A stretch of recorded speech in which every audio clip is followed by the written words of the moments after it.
My name is Zanoki Acuna. I'm from San Diego. I used to be, or I am a fleet coordinator at Cornerstone Deliveries. So my job basically is take care and maintain all the vans in the fleet. My boss actually found Ding King because she needed somebody to repair the little damages on the vans.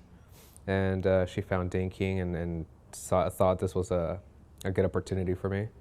So she sent me here. Well, first day I didn't know what to expect because I didn't know what PDR was.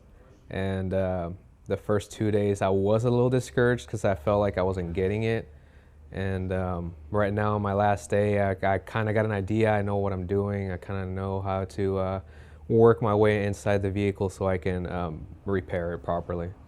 The most important for me is the lighting and the patience, the tool that is more of a personal matter from person to person, but like what I learned here is the angle of the lighting and just having a patience when you're trying to find your tool in the vehicle is one of the most important things. Actually, after I finish this training, I'm gonna go back, practice a little bit on the fleet.